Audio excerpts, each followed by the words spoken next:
Common values, common goals, common sense. The Common Sense Podcast with Semi Bird. All right. Well, good afternoon, everyone, and welcome to episode 19. Oh my gosh, it's already episode 19. It seems like we just started doing our podcast just yesterday. So for those of you who are new, welcome to Common Sense with Semi Bird, candidate for Washington State Governor. And I know for those of you who are new, this may be different, something out of the ordinary. Well, this is because I want to get to know you, and I want you to get to know me. And I needed to create a platform from which you can ask questions of me, we can communicate, we can engage, I can learn from you what is important to you. The other thing is media. My campaign, a campaign such as myself, a campaign of the people, cannot get the coverage that we really would like to get. So then we use alternate communications. This is something I used to teach, and this is something that's very effective. Social media and alternate means of engagement. Primarily, the best means of engagement is face-to-face. That has been our strategy from day one. Instead of the big money fundraisers and going to the wealthy and the elite to bring in all that money, we went to the people to bring in all that knowledge, to hear from them, from all walks of life, from all cultures. What do you need? What is important to you? What is your expectation of the next governor of Washington State? And make no mistake about it, this is an interview. I'm applying for a job because I plan on going to work once we the people, hire me for the position. Not campaigning for a position to hold down for those who are in power, for those who are in control, for those who have the money and influence, who think that they can influence the highest elected office in the state to do their bidding. Not this guy. I cannot be bought. I cannot be controlled. I will not be intimidated. I will not be coerced. I will not be blackmailed. And that presents a threat.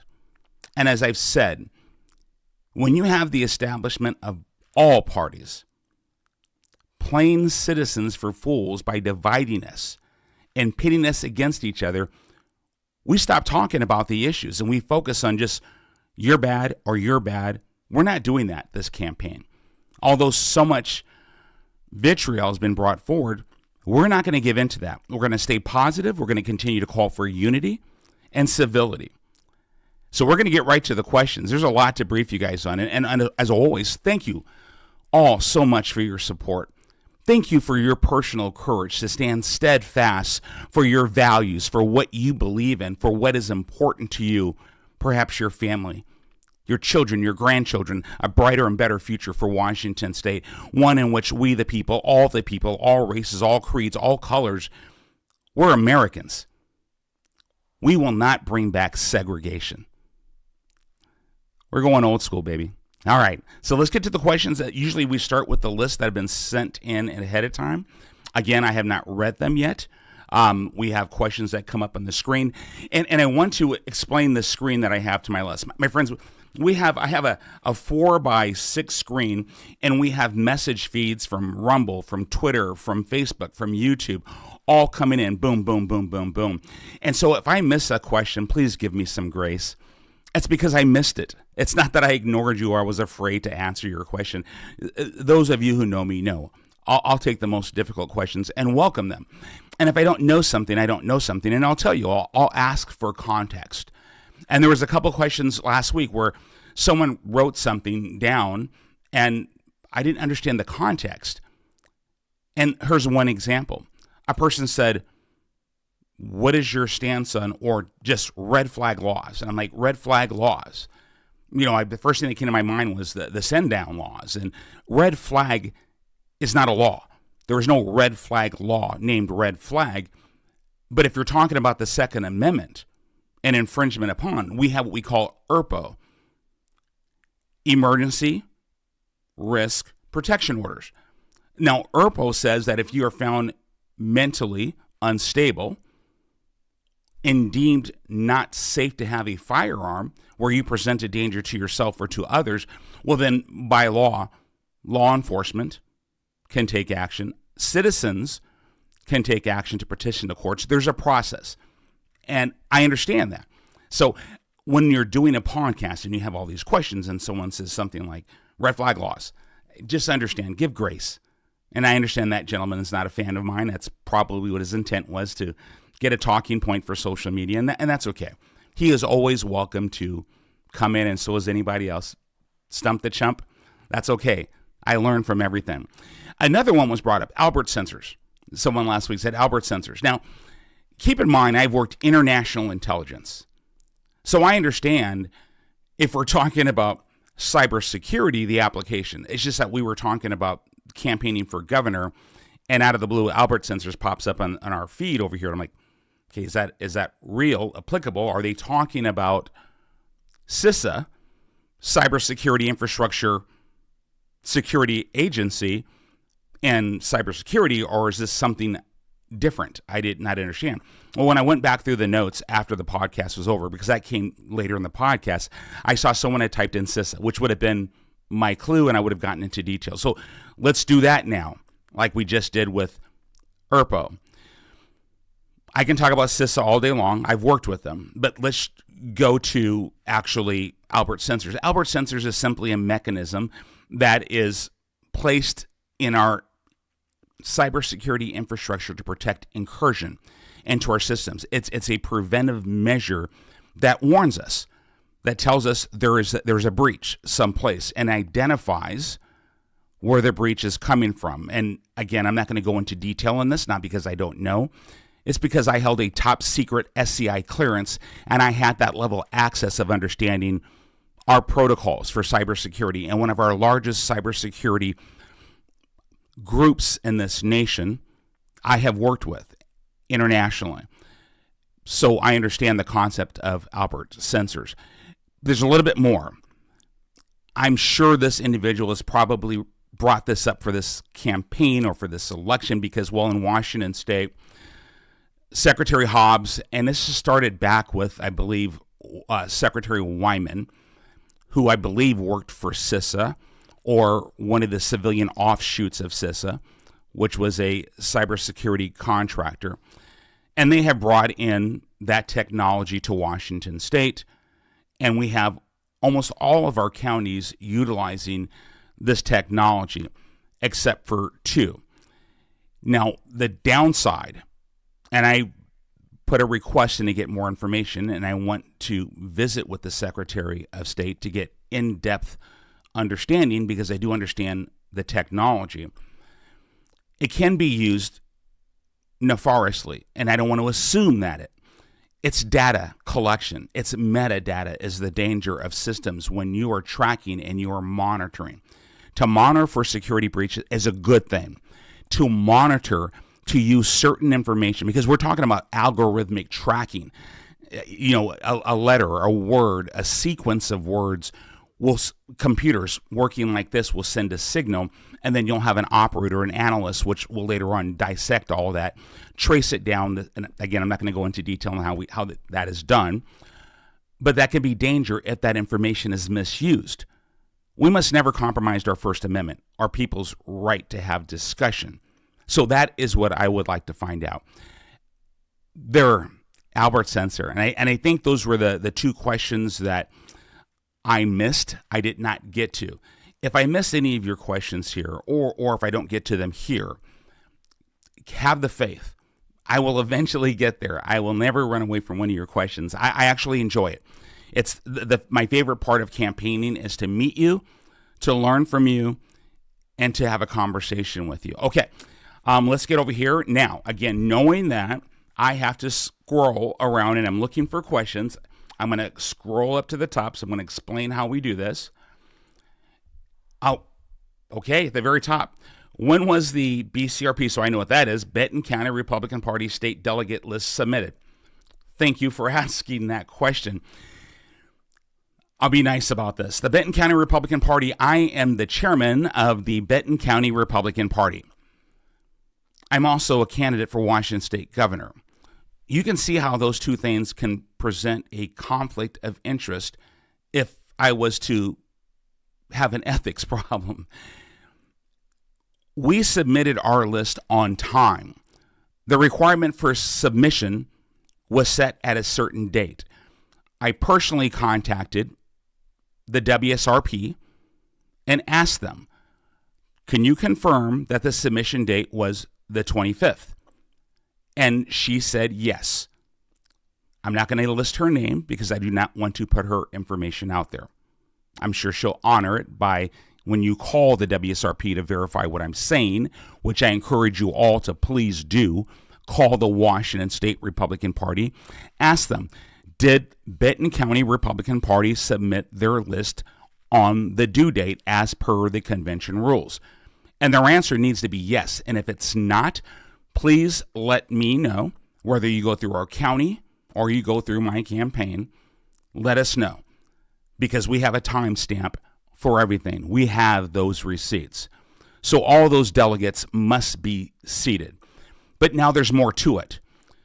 We, the executive committee of the Benton County Republican Party, we appointed a convention chair.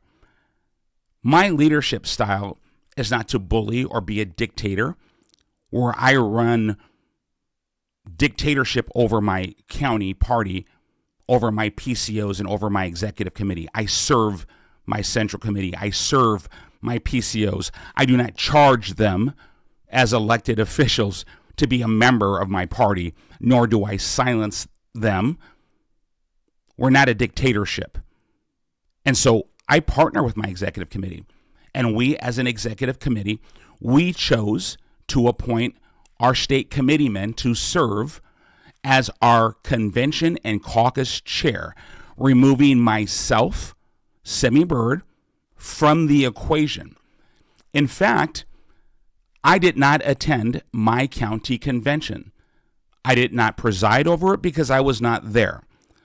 Our convention chair, a gentleman who was also our former chairman of our party, he presided over the entire operation, which from what I was told was an amazing operation. Let me give you more information.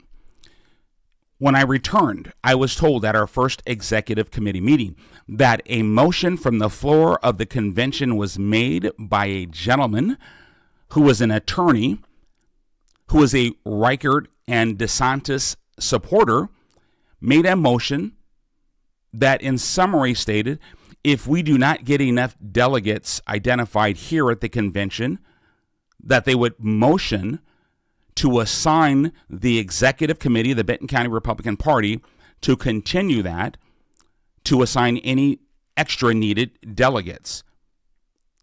And that was the motion that was made by a member of the convention, a delegate, not supporting Burr for governor. In fact, that gentleman asked me early on, before the convention, even before the caucus, to step aside for his candidate, Dave Reichert. So there was no connection or favors being done there. So we came back, the executive committee discussed it, talked to the chairman of our county rules committee. Our chairman of our county rules committee says, well, the delegates chose it. We serve the delegates. Makes sense, does it not? Constitutional republic. And then we proceeded. I, Semi Bird, did not choose any or appoint any delegates. None. Delegates were referred, so meaning other delegates that we did not choose during the convention, and there were a few, approximately 6, were referred to the executive committee for consideration. They were not referred by Semi Bird. They were submitted by other delegates. The executive committee had to take a vote on it and then report to our county secretary to say, okay, we have approved or not approved. That was the decision of the executive committee acting at the request of our delegates from that motion that was made during the convention. The reason I'm going into detail on this, and I'm going to wrap that up, is simply this. As we know, there's a lot of lowbrow, non-civil discourse and attacks to remove me from this ballot or to slander, vilify me in any way they can. This was their next attempt. Say that our delegates from Benton County are not valid because the list wasn't submitted on time. Well, that is plainly a lie. Then say Simi Bird, who's also a candidate for governor, is now choosing and picking delegates. That is another lie. Now you know the truth. So here's two options you can do.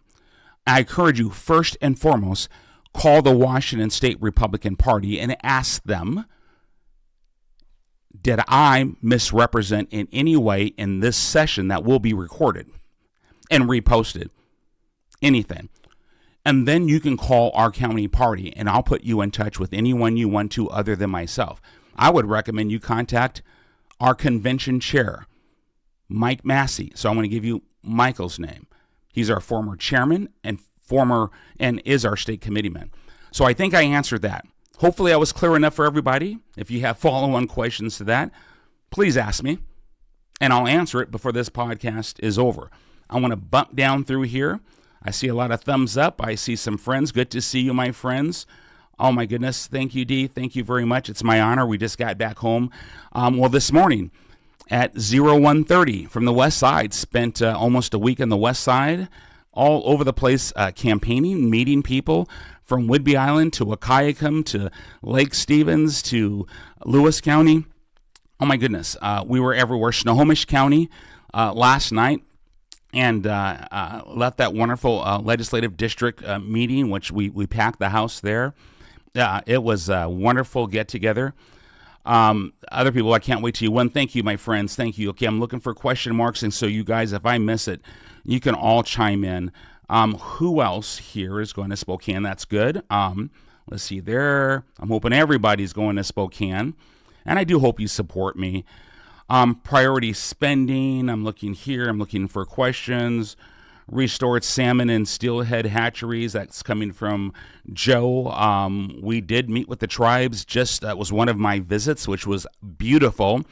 We have a video that we're going to be putting out today. We'll put that on our YouTube site. So go to our YouTube channel and see our amazing video with the former chairman of the tribes that we met with. We visited the hatcheries to get a deeper understanding of its function and its contributions to the community, to our state. So more to come on that. I can get into the rabbit hole on that one.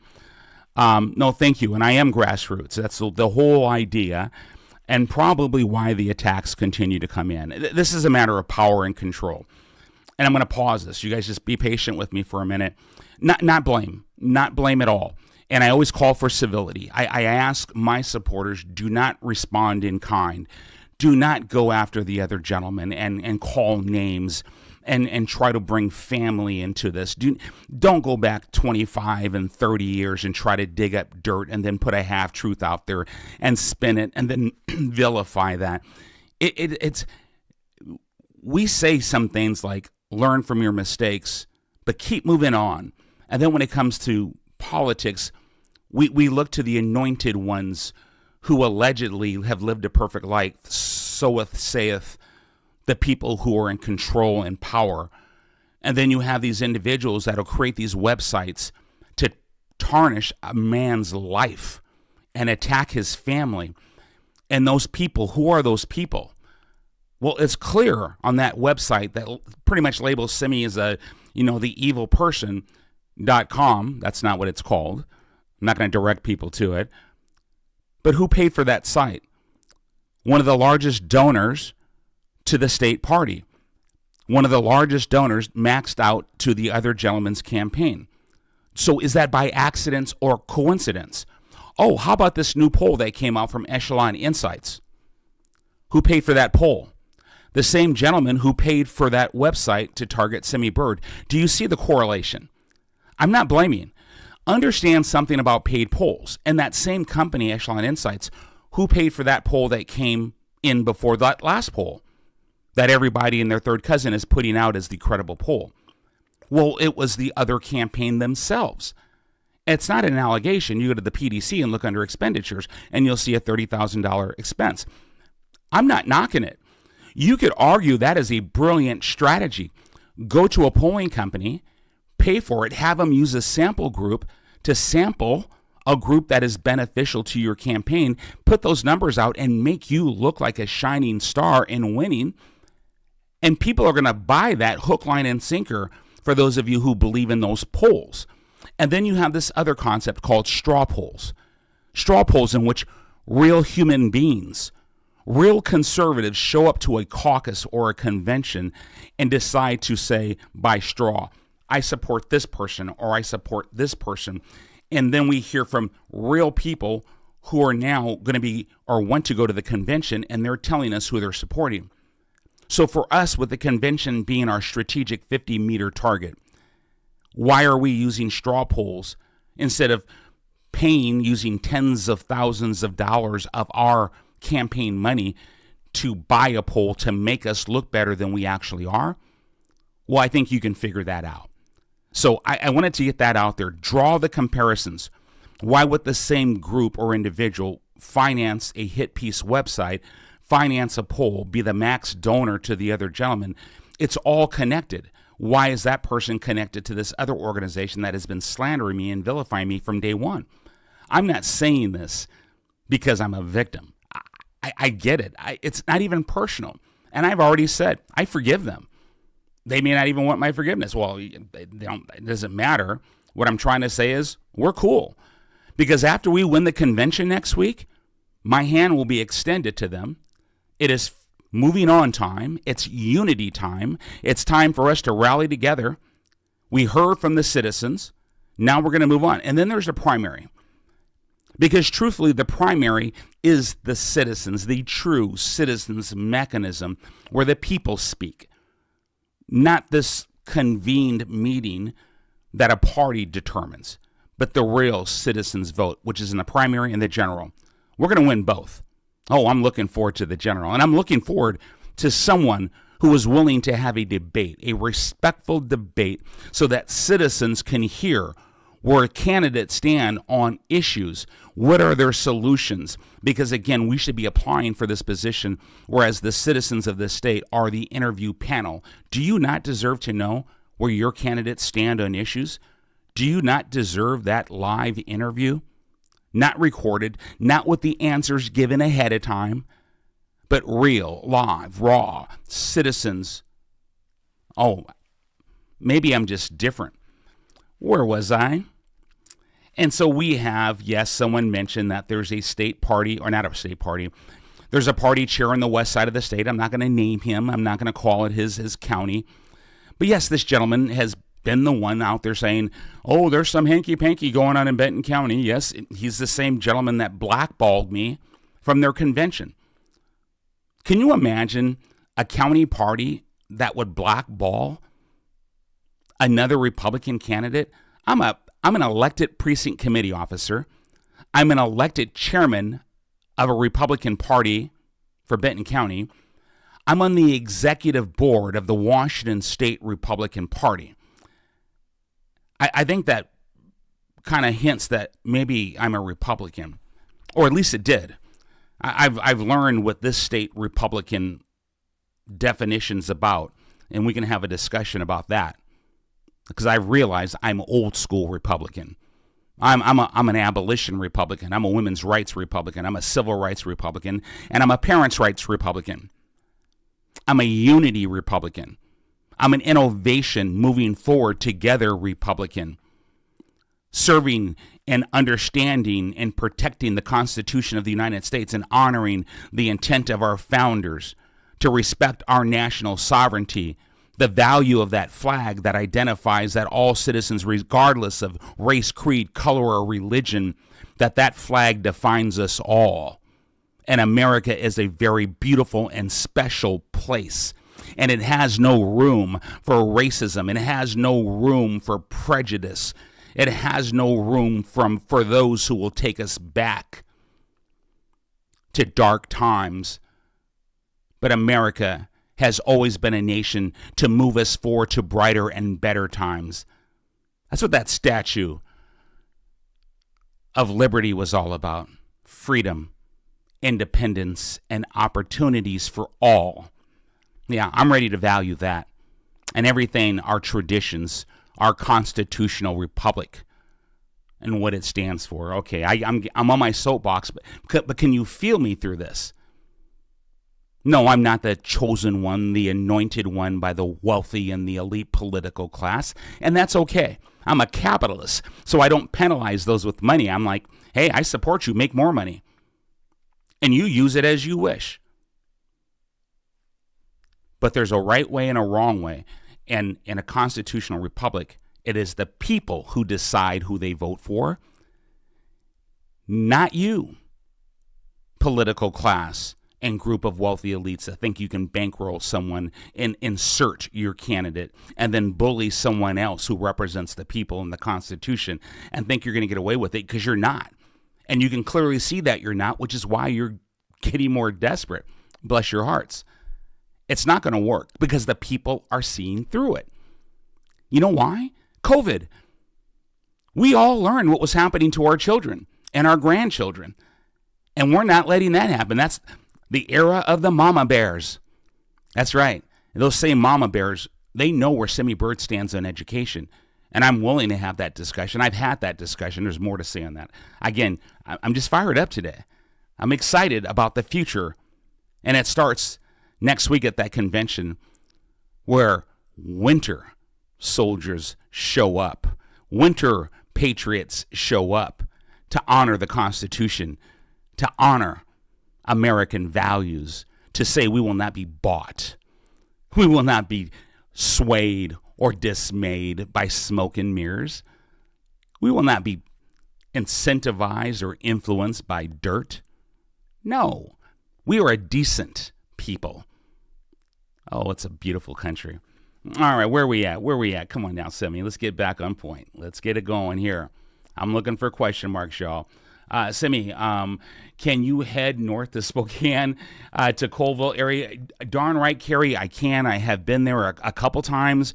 Man, we were in Newport. I know it's a shift and up, Pend Oreille County, Stevens County. I was up at Medellin.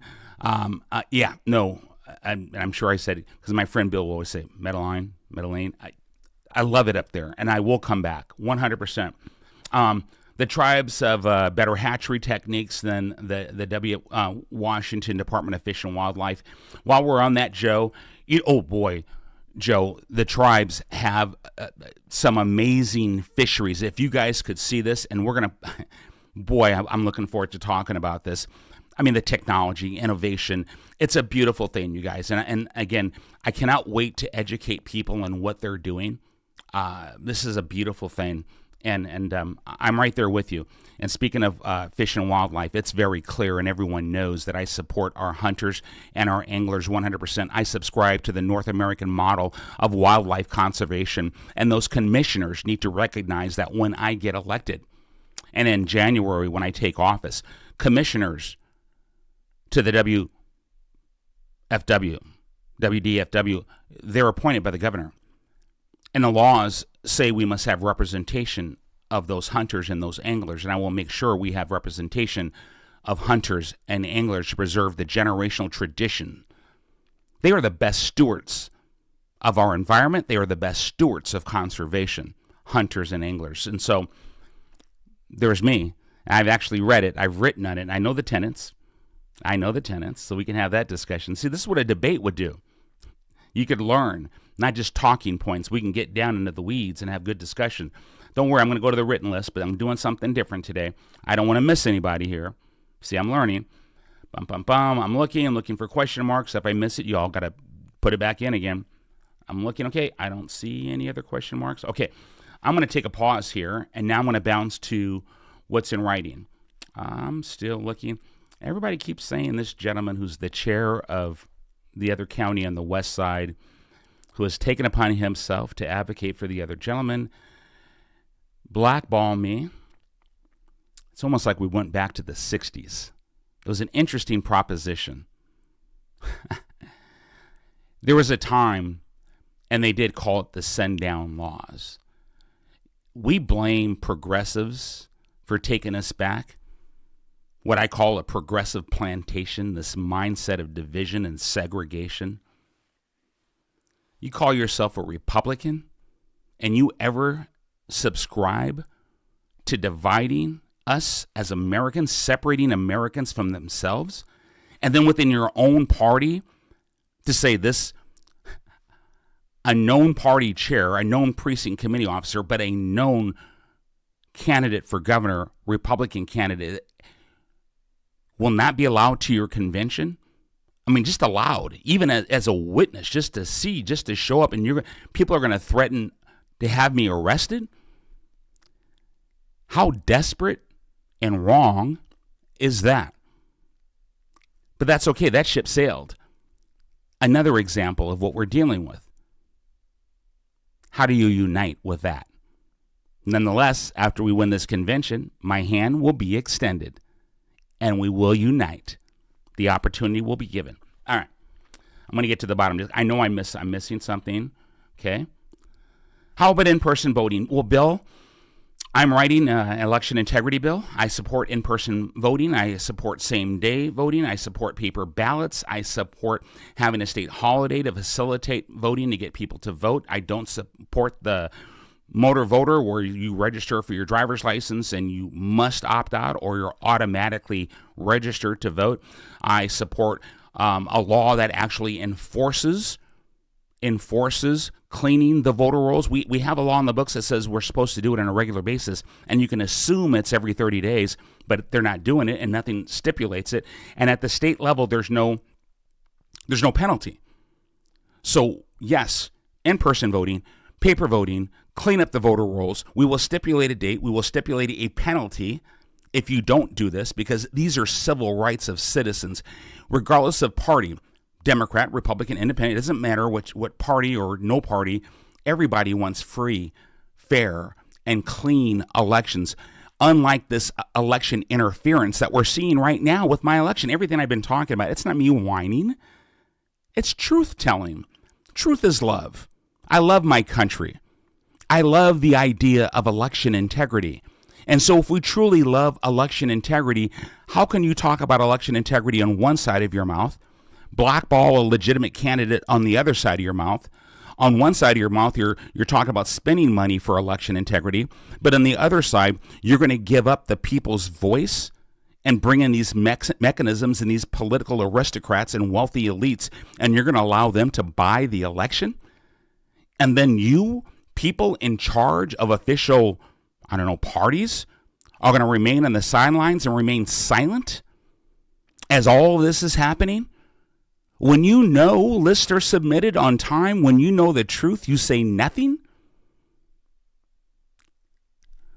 Leadership is needed in Washington State and more places, in all places. I'll bring that leadership. Because when I see wrongdoing, when I see truth being skewed and abused, we will bring truth and receipts to bear. Now, there's a new day dawning, and the winds of change are blowing. And so what else do we have here? Stephanie, thank you for the questions at the front and the back, Stephanie, so I see you.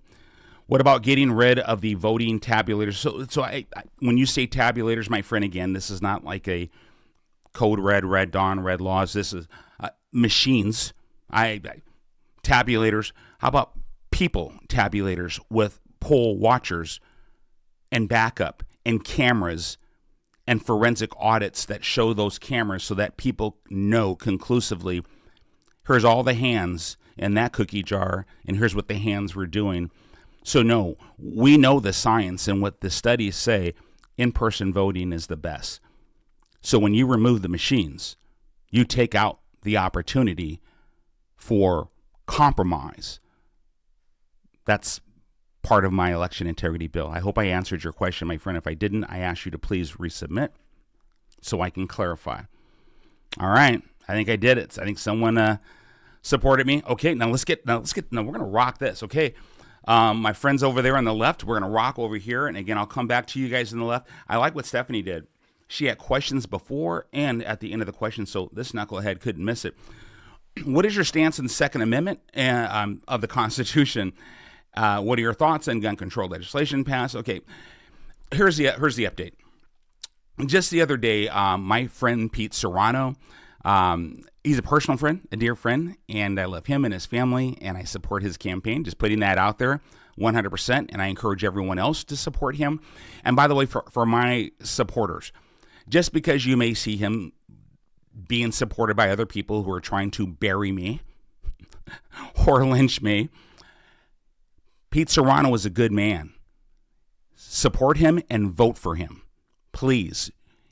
He is never guilty by association. He is a good man.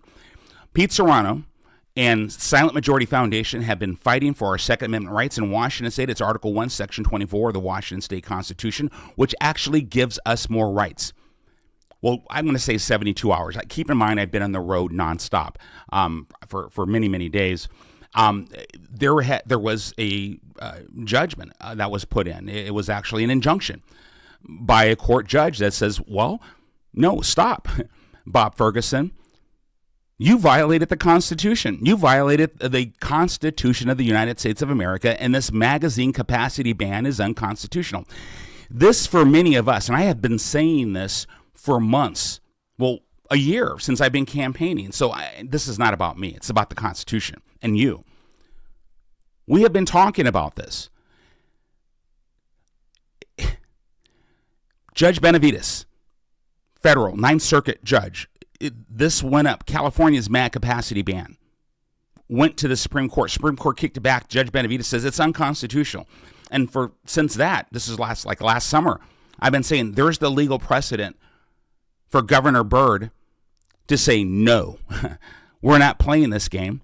And that is going to be the step to repeal the assault weapons ban. That is going to be the step to appeal all these other bogus laws that are driving FFLs out of state, ruining those businesses and infringing upon our constitutional rights, our Second Amendment, Article 1, Section 24. So there's my stance.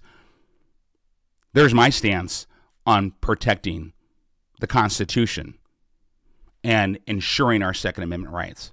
But again, I encourage you to read Article 1, Section 24. It gives us more rights. It's in the wording when you say not infringed upon. That is one thing. But our Constitution gives us more juice, and not to mention we have a legal precedent. So I hope I'm clear. If I'm not, type something in here and ask me more, and I'll throw it out there to you. But no, we're not going to infringe, not under this administration. The Constitution of the United States is the foundation of my administration, period. And when you hear a candidate, and that candidate does not talk about the Constitution every 5 seconds, I'm kidding, but at least every time they talk, something's wrong.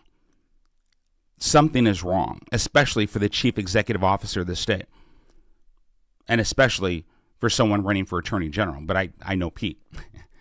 He's a constitutionalist. Okay. What about the challenges facing small family farms, increasing cost of regulations? And so, well, yes. And, I mentioned water rights. I mentioned the overregulation and weaponizing the Department of Ecology. And there's so many things there to discuss. Wages. You have the H2A program. You have these programs where you have large farms and you have small farms. Small farms are getting crushed. When you look at our farms, and I think it's about $15 billion is the overall revenue that farms, the agriculture brings in annual basis. And they have an operational expenditure cost of $11.5 billion. And you spread that out over all the farms for small operations, that is not enough to survive on. But if we deregulate, if we reel that back, we're talking about food security, which is national security. Our farmers, our growers, they are providing, this is not just a small business. They are providing an essential service, not just to our state and our citizens, but to our country and to our nation. So that is where I will start with that. I've met with them. I will continue to meet with them. And again, for these associations who typically go to who's the big money maker, who's the big establishment player in politics, yeah, you go ahead and do your endorsements, and that's fine. I'm here to serve the farmers. I'm here to serve the workers, the laborers. So union and establishment organizations and associations, I don't really care. whether you choose to endorse me or not. Oh, I said that, didn't I? It's the people who I serve. Those individuals out there, whether you're operating a tractor, or you're slinging a hammer, or you're teaching a class, it's the people who matter to Semi Bird. So I don't need your association to serve you, we, the people of Washington State. What about the carbon tax and global warming issues? What are your thoughts on those? Okay, so we have the Climate Commitment Act. It's cap and trade. Be cautious, because this is the globalist agenda that says climate change.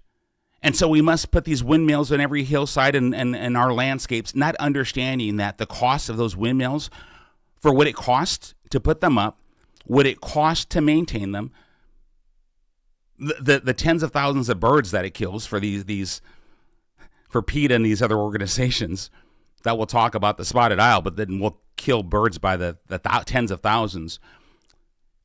We are not getting the return on investment from that renewable energy. And then think about when they need to get replaced, how are you disposing of the material? I encourage you to look into that. It's not worth it. But again, this is an agenda that says we want the entire world to bend to our will and do our will. Why? Well, because when you look at electric vehicles and you look at those batteries, it's cobalt. Where's cobalt mined? In the not-so-democratic Republic of Congo on slave child labor. And who is the largest manufacturer of batteries? And well, let's look to China. China. Oh, that's right. China. Had to do that. Chocolate Trump in the house. The way they're coming after me, it's like I'm reincarnated. I'm without the blonde or whatever, or anything else, actually. It's like I'm a chocolate Trump. The way they're coming after me. Oh, my goodness. Anyway, no, it's China, the largest polluter of the world. But we're going to pass all of these laws that penalize our citizens and enrich the largest polluter of the world and our national enemy. Makes no sense whatsoever to me. But let's talk about Washington. Climate Commitment Act. Raise gasoline to 50 cents more per gallon. Diesel, 63 cents more per gallon. How about those small, independent, over-the-road truckers? That's right, independent, over-the-road truckers. All their rigs, maintenance, everything that they do, they bear the cost. Every penny, every cent, it's on them, the owners of the rig. It's not like the big freight line conglomerates. And again, I'm not knocking them. I'm just saying they have all these centers. They have all the support services. Whereas an independent trucker, he or she gets hammered when these diesel costs goes up, when these regulations kick in. So no, I'm not a supporter of cap and trade. And be wary of any candidate running for office that has ever voted for or supported for a climate tax or cap and trade. This is nothing that you evolve or change on. It's like me saying, well, at one point in time, I, supported racism, but now I've evolved and I no longer support that. No, come on now. You don't evolve from something like that. So no, I don't support it. Plain and simple. Okay, next question. Boy, Don, I gave you a lot, man. I gave you some mic time, brother, but no, I appreciate it. Here's something all in caps. Do you support Inslee's EV 2025 mandate? So, I haven't read these yet. So there's the next one, and we kind of talked about it. So no, I don't support it. It needs to go away. I will not do with it. It's ridiculous. I will not do it. Our electrical grid. We have hydroelectricity, which is our number one. What is it? 65.7% of all of our electricity comes from hydro. We produce so much, we can't store it the way we want to. And I understand our latest innovation and theories of storage with gravity fed. I understand all that. I retired from the United States Department of Energy. Although it was a remediation mission, I do understand energy and renewable energy. So we support hydro. We will not touch the dams. But we need to talk about small, portable, modular nuclear reactors. That I support. And as I understand it, finally a light went on in our administration's mind, and they're going to support it too. But be leery when they do something, because they're going to put some kind of an equity thing in there, and they're going to probably, I don't know. My confidence in this administration has been highly diminished over time. When you have an administration that doubled our budget to billions and our roads look like garbage, our children's schools are don't get me started. Maybe there's a question and we can talk about that. But no, I will not support that. I will support nuclear. I will support bringing that in because it's going to give us energy independence. We're going to lower our cost of utilities. We're going to unwind that nonsense of taking gas, natural gas, as an option of heating and cooking. No, we're not going to do that. They did do that. It was one of the last things that they did. I think they put an emergency clause on it. But we're not going to support that nonsense. Natural gas burns clean. So that needs to be reversed, repealed, unwound. It's crazy. Natural gas, come on now. 2 minutes ago, they were talking about ease up on your electrical use. It's putting a strain on our electrical grid. Well, natural gas, there you go. Oh, no, we're going to take that off. And speaking of electrical grid, all these things they talk about, we need to start talking more about our electrical grid is incapable of sustaining future growth. It's not forget future growth. It cannot even sustain what we have right now. That's why we were having problems. No, we need to refurbish our entire electrical grid, those substations, those transformers. Something I know something about. As a special forces engineer, we're taught ports, understand how ports functions, all the big cranes, the EEZ, Economic Exclusion Zone, international shipping lanes, freighter ships, the unique signals, AIT systems, maritime security, trained in it, nuclear plants, bridges, dams, and how they function. I have been specially trained on this. Why? Because, well, I'm also a demolitions expert, or I was. They teach you how to construct. They teach you how to understand how they function so that during a time of war, on foreign soil, obviously, if we need to take them out, we are capable. We know the vulnerable spots, vulnerability analysis, hence another resume item we can discuss.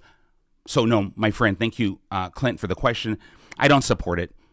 I'm going to keep my 57 Chevy truck with my Pontiac 400 that I built and my Turbo 400 transmission. And we can talk mechanics because I don't like busting my knuckles, but I love working on rigs. Mike, what are Simi's thoughts on articles? It is Article 1. He didn't put the article, but Section 24. I answered that of the state constitution. So that's good. Mike, thank you. Lee, what will you do to reverse Inslee's new law to remove the use of natural gas? Boom. Man, look at us. Look at us. We're rocking that. I'm going to do one more, then I'll bounce over here, then we'll bounce over here. I'm checking time. I hope you guys are getting value because this is the time. You get to know where I stand, and you can go, this guy, no way in heck. He doesn't know anything about anything, and he is just not someone I will support. So, or maybe he does know something about something. Maybe he does have a resume to actually do the job. Maybe his values align with mine. Maybe I don't agree with everything he says, but I agree with most of what he says. But overall, if that man gets in office, he will bring Washington into a new era of prosperity and growth for all citizens in support of small business owners. Maybe this gentleman is the change, the statesman that we have been needing to replace career politicians with a career American. Susan says Plymouth Housing is getting cities in our state to allow them to open up and run housing for homeless with no restrictions on their backgrounds or current drug use. She has reports of poor management. And so, Susan, I'm familiar. I've written a solution with action on homelessness, and so I'm very familiar with the Plymouth Housing organization. They're one of the largest recipients of state funding, municipal funding for housing programs.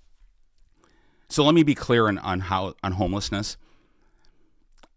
I believe that homelessness, as we see it in Washington State and probably every other state, the root cause, it's not simply housing, having a roof over your head. The root cause is addiction and mental health, mental illness and addiction. And I said it over and over again.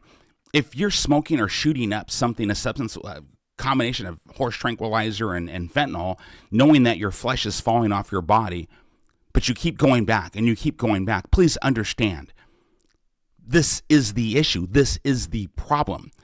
And so I'm not going to take any shots at Plymouth. That's not why I'm here. I'm talking about homelessness.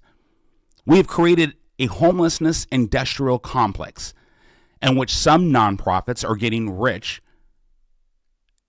Where is the improvement on homelessness? We've spent billions already. Why does it continue to go? Because they have not identified the root cause. We need to build and revamp our infrastructure on mental health and addiction treatment. And I have a proposal in it. I put my proposal out. So yeah, fully aware. I've been out in the streets, not just once and not for photo ops. The one photo op that you guys maybe saw from Jonathan Show, great independent reporter. I was there to evangelize and to cook and to serve and to try to help in a deep way homeless. And Jonathan walked up with a stocking cap on. I had no idea he was. And he says, Simi? And I looked down. I was, Jonathan? He's like, yeah, man, I've been trying to get a hold of your campaign. I was out here with the other gentleman. Their campaign reached out to me, and we did a whole thing. I'm like, well, I'm here. I'm doing my thing here with the homeless. Can I interview you? And that's how our thing went down. You see the difference in approach? I don't need a photo op. Service. This is a position of service. Either you feel it and it's true in your heart or it's not. And let me say one last thing on this. If you have a child or a family member or someone you love deeply who's dying in the streets from the darkness of addiction, you are saying, please arrest them, please put them in jail, put them someplace, get them clean, and give them back to me because we love them. I would rather have them alive and in jail than dead on the streets. Someone write in and tell me I'm wrong. This nonsense of giving them more needles, safe places to kill themselves. That's not compassion. Don't fall for the smoke and mirrors of the establishment. Please stop.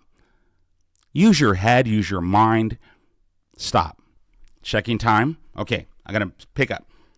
I'm going to try not to soapbox, but I can't help it. Veronica, I'm interested in what rights parents have regarding their children's health care, including trans surgeries.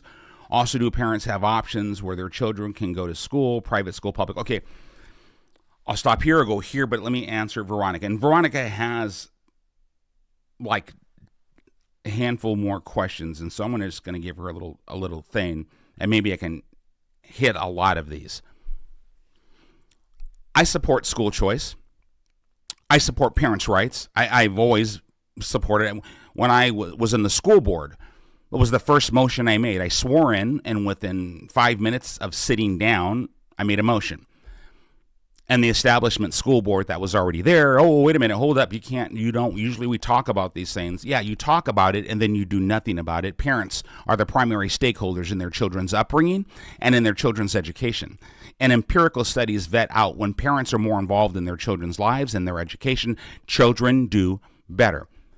So I support parents' rights, and we did successfully bring an initiative forward supporting or taking a step towards parents' rights. That happened. And we have 3 more initiatives that are going to be in the ballot in November. And I encourage everybody to support those 3 initiatives that are on the ballot. We also brought back police pursuit. Thank goodness. We also said that we're not going to allow income taxes, which are unconstitutional in Washington state. And so now we just need to, again, do away with the Climate Commitment Act, capital gains tax, and that CARES Act. That doesn't care about seniors because it's only good for, 90 days? And if you have a break in service, then whatever you invested goes away. You leave the state, you lose it. No, there's a lot of things that we can do. We will protect our children. The focus on education systems should be academic and educational excellence. We need to give teachers back their schools. Those teachers who want to learn and teach the fundamentals of English, language arts, mathematics, and science. Let's give them back their classrooms and create strategic plans that focus on those classrooms, those students, those families, and then work up. And the administration supports that. We don't have time, nor should we, be focusing on ideology. And I am aware that one of the first bills that was brought forward in this last short session was to teach LGBTQAI plus history, and it passed. Now, I don't prejudice against anyone, but I've said it over and over again. Let children be children, let parent. Schools are for education, not indoctrination, period. And no, we don't teach critical race theory in schools too. That's why on the school board, we made a policy, and I made the motion for a policy that said we will teach civics and not critical race theory. We will teach truth in history because that is just the right thing to do. But no, we're going to focus on academic and educational excellence. So there's a lot we should be doing, my friends. And I'm hoping you're getting to just, and I hope I did say, I do support school choice, giving parents that option. Money follows the backpack, and that is an education service savings account. Let's see what else we have going on over here. I'm looking for questions. I'm going to work my way up, Mr. Bird. If you gain the governor's seat, what will you do about all the laws that were passed by the current regime? Ghost guns, semi-automatic guns, mag bans. We talked about that, Jeff. And again, I think everybody understands the gist is these assaults on the Second Amendment. It's a violation of your constitutional rights. Once again, or maybe for the third, fourth time, and I'll keep doing it because we need to share. And I don't mind repeating myself. Article 1, Section 24. I'm going to go a step further, and I'm going to make this very quick. Article 6, Paragraph 2 of the United States Constitution. It's the supremacy clause. Any law passed at the state level that is in countervention of the United States Constitution should be deemed unlawful. The United States Constitution is here. To validate that in Washington State, Article 1, Section 2 says that the United States Constitution is the supreme law of the land. So our state constitution validates Article 6, Paragraph 2 of the United States Constitution. So all these unlawful, unconstitutional laws that this administration has brought in, this governor will work with legislature to repeal or bring suit to do away with. It will no longer stand. We have a constitutional basis for a legal argument to restore our Second Amendment rights, and I will use it, and I will lead that, and I will partner with our new Attorney General, Pete Serrano, to make it happen. See what else we have going on here. We need basic economics. Oh, yes. So this is I want to say the DECO. It could be the DUCO, and so forgive me if I mess this up. But so we need basic economics. I'm going to take it a step forward. Financial literacy. This is something I didn't have. And as all of you know, and all the baggage and the dirt that's been slung about, somebody had decades ago a bankruptcy. Yes, I did. And I'm not blaming it on the fact that, we didn't have financial literacy or this. I was financially irresponsible. My credit was in the toilet. No, that's on me. That is on me. But as I shared in my last podcast, someone brought that up, and she brought it, or he brought it up. It was a hit thing, and that's fine. Again, you don't run away from truth. That was truth. So I acknowledged that. And I broke up my phone, and I said, I got LifeLock, and I logged in, and literally I was asking another question for another gentleman. I said, please forgive me, I'm going to log in. And I said, my credit score is 815, 815. And I popped it open, and it was 818. It was Eureka. So, yeah, no, you will not see judgments or bankruptcy or any late payments or anything like that on my credit report. Nothing. I've had hundreds of thousands of dollars of loans. So you understand the mistakes of the past, where a person was 25, 35, 40 years ago, it's not where they are now. And for us to dwell back on that and then come forward and take that up and say, look who you are, and this is what you are because of where you were. Do you see the hypocrisy of that? The wrongness in that? So no, we will teach financial literacy. We will teach financial literacy. So submitted email question last week in regards to your stance on continuing to allow agencies who are remote to continue remote work, since we have such a vast talent group around the state, not just Olympia. So I do understand that. So this is from Lissa. Lissa, I'm an HR professional. Human resources professional. I have a graduate degree in human resources. I'm also a PHR, a professional in human resources. It's an heavy testing and an additional certification. I've worked in human resources, so I write policy in it. So remote work, telework, I got you on this. This is my wheelhouse, my jam. There is science that will say there is value in telework. There's a big however. Because of the shutdowns, the COVID, and how it responds when you just shut down our economy, you have a lot of people who will not return back to work. There are some jobs that require in-person service. And so the balance has been shifted. Telework was put in place for specific reasons where it created value. And there's science, empirical studies that show it can be a good thing. There really is. And I know that because I've read it and I've written white papers on it. That being said, there is a balance. People need to go back to work. If you have a job that requires you to be in place, you need to be in place. And this state will not support people staying home and refusing to report back to work. I will not support that. But again, I will not overstep my authority as governor to tell a private corporation what they can and cannot do. That's up to them. I mean, that's just up to them, and it would be wrong for me to do so. But as far as the state goes, oh no. If we need you in the office, you're coming to the office. If we need you out in the street, you're going back out. You're doing your job. Yeah. So, Liz, I hope I addressed. Oh, I see my friend just dropped in, Stacy. You know what I do when I see family, and sometimes I don't see family that drops in, or my dearest friends. Stacy, Alex, I'm not gonna say your whole name, but I know you're on here on this. One of my dearest friends. Gosh, Stacy, how many years? I don't want to say it, but decades. I love this person. She is with my dearest friend for so many years. And Gabe Galbraith, another dear friend who's the president of one of our school boards, another dear friend.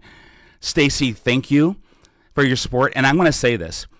Stacy and I were sometimes, and maybe often, on different political sides, but she's an amazing person and she knows right from wrong. And I support her and she supports me because we support each other and always wanting to do the right thing. And my dearest friend, she said something when we linked back up after decades, and she goes, "Oh my goodness, you matured," or something like that. And that's what friends do. She said something to the effect like, "You are not this responsible when I knew you," and she was telling the truth. So, love you, my dear, always will, and I appreciate you. So I had to do that. You have to pause for family and those who mean so much to you. And thank you, my dear friend. Thank you. And Gabe, thank you for always being there for me, brother. You are a godsend to the school district. You and Mike are doing great things, and I know you have some new members. So we're proud of the Kennewick School District and School Board, the changes that you're bringing, and I fully support you. Simeon's gone through, bankruptcy years ago, but that has enabled him to realize that many people. Thank you, Vicky. Thank you, Vicky. And I think I know Vicky too. Thank you. So this is it, you guys. And I know I'm running out of time, and I hope I'm not keeping you too long. But so here's the thing. Hear me on this. I don't want someone necessarily. I'm not sure how I want to say this. But my past, it's not something that is an anchor to me. And it won't be in the general election. People are trying to say, oh boy, all this baggage that Simi has, Bob Ferguson and the Democrats are going to use this and just lose. No, it is the opposite. Think for a second. How many people out there have had financial catastrophe, financial irresponsibility, and then now they've worked their way up? How many people recognize that if you have medical bills, or you make a mistake, or you just never learn the importance of credit, we grow forward and we rise up. And this governor is about lifting people up out of poverty and despair. And having been there, having made those mistakes, I have felt it. I know it. And I don't judge people. I will not bring them down. How many people out there do you think have found themselves in the wrong end of the law? And all they wanted was a fair shake, someone to treat them like a human being again instead of an ex-con. And no, I'm not an ex-con. No matter what these other people are trying to schlep you with their half-truths. No, I'm not.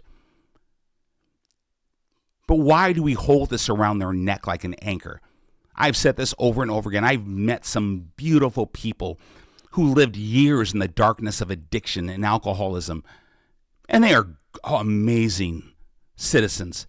How dare us to ever throw their past up in their face as if it's something for them to be ashamed of? It's the opposite.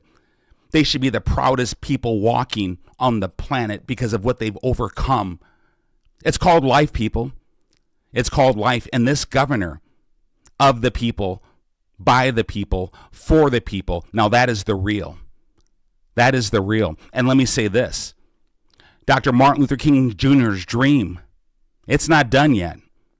And let me be clear, I am not colorblind. We are Americans. Whether you're a black American, a white American, an Asian American, a Mexican American, we're all Americans. And I see you. I see you. A gay American, I see you. I love you, I respect you, and I will lift you up. Never will I hold you down or discriminate against you. We will always protect the innocence of our children and value the rights of parents. But we need someone of the people. Once again, not the political class, the wealthy elite, or the establishment power brokers. This is our time. I can go back to 1776. I could talk about the women's rights marches. I could talk about the civil rights marches. Nothing that we have ever done great in this nation came easy and without sacrifice. And all we were ever asked was for us, for you, for we to get out on the streets and do something. Don't capitulate to the smoke and mirrors of who has the most money, who can do this and who can do that. Go with how you feel. If you have a candidate that you believe is the right candidate, support that candidate. Don't let someone tell you something to convince you to support someone. We have just enough money that we need to get us to the convention. And there's more ready to jump in the day after the convention. It's called strategy, people. If I had brought forward all of my big donors before, think about this and hear me now. That would have raised me up. And no, just for PDC, public disclosure sake, no one has made any pledges. These are people who want to support me and have large means to do so. That requires a different approach. They can max donate to me, but that's it. My point is, once we bring in $1 million, which we will, relatively soon, that raises me up on the target list. Do you see that? Do you see the sense in staying below the radar, Mr. Non-Viable, Mr. Less Than? Let them keep thinking that. But with $420,000, why is it that people are saying next week we're going to win the convention and the nomination of the state party? What do you think that will do? National news. Why? Oh, because we made history. Washington State history. It's called America. It's called We the People. It's called self-governance. I'm ready. Are you ready? Delegates, don't be afraid. Don't be dismayed. I want you to be strong, courageous, and stand true for the Constitution, for our American values, and for a brighter, better, more prosperous future for our children and our grandchildren. With that being said, I thank all of you for tuning in, for my friends, and if I missed family or anybody else who jumped on, thank you all. God bless you. And stay tuned. This is a beautiful thing that we're doing together. Until next time.